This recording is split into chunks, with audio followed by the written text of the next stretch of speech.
लो Nepali football समर्थकहरू यहाँ हेर्न सक्नुहुन्छ हिजो भएको एलबिडी झापा गोल्ड कपको बेस्ट गोलकिपर पाउनु भएको छ हाम्रो उसानाथ। एकदमै पर्फेक्ट, एकदमै राम्रो बचाउ गर्दै एक गोल पनि नखाइकन झापा गोल्ड कप विजय हुनुभएको छ। उहाँले धेरै सेभ गरेर उहाँले जिताउनु भएको छ आफ्नो टिमलाई भने। र हाम्रो उस्तै अर्को मिना देउवा, उहाँको गोलहरू तपाईँहरूले देख्नु नै भएको थियो होला।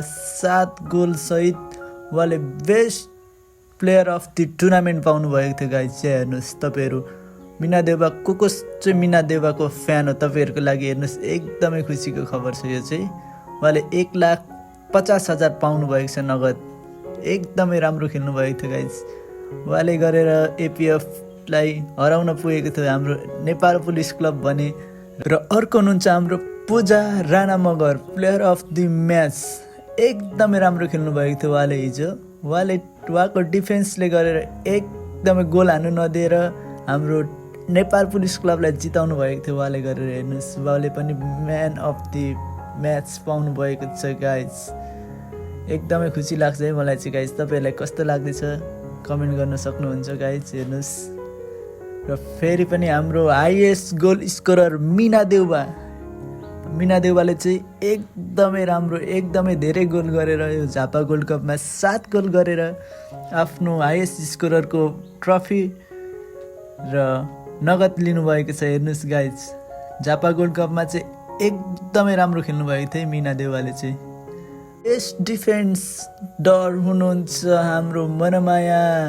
उहाँले एकदमै राम्रो खेल्नुभएको थियो, एकदमै राम्रो डिफेन्स गरेर उहाँले फाइनलसम्म त पुर्याउनु भएको थियो। तर फाइनलमा भने एपिएफएफसी पुलिससँग हार्न पुगेको थियो। तर उहाँको खेल चाहिँ अहिले एकदमै राम्रो भइरहेको छ नेपाली टिमदेखि लिएर क्लबदेखि लिएर। र अर्को हुनुहुन्छ हाम्रो बेस्ट फरवार्ड अनिता बस्नेत। सबैले चिन्नु नै भएको थियो होला उहाँलाई त। नेपाल आर्मी भर्सेस एपिएफको गेममा उहाँले लास्ट मिनटमा देखाएको त्यो जादुमय फ्री किकले गरेर अहिले फाइनलसम्म आउनुभएको थियो। तर उहाँले चाहिँ एकदमै राम्रो खेल्नु भएको थियो। तपाईँहरूलाई के कस्तो लाग्छ गाइज? र हाम्रो अर्को प्लेयर हुनुहुन्छ रेणुका नगरकोटी। उहाँले चाहिँ बेस्ट मिडफिल्डरको ट्रफी पाउनु भएको छ। उहाँले पनि एकदमै राम्रो खेल्नुभएको थियो। उहाँले गरेर एकदमै ब्याकअपदेखि लिएर पासदेखि लिएर सबै एकदम राम्रो गरेर उहाँले क्विक पासहरू खेलिदिएर एपिएफएफसी फाइनलसम्म पुगेको थियो गाइज। हेर्नुहोस्, उहाँले पनि बेस्ट मिडफिल्डर पाउनु भएको छ। र हाम्रो एनपिसीको बेस्ट कोच चाहिँ को हुनुभएको छ भन्दाखेरि हाम्रो भोलानाथ सिल्वा। उहाँले गरेर उहाँको टिमलाई कोच गरेर एकदमै विनरसम्म बनाउनु भएको छ गाइज। हेर्नुहोस्, एकदमै कस्तो लाग्छ तपाईँहरूलाई गाइज?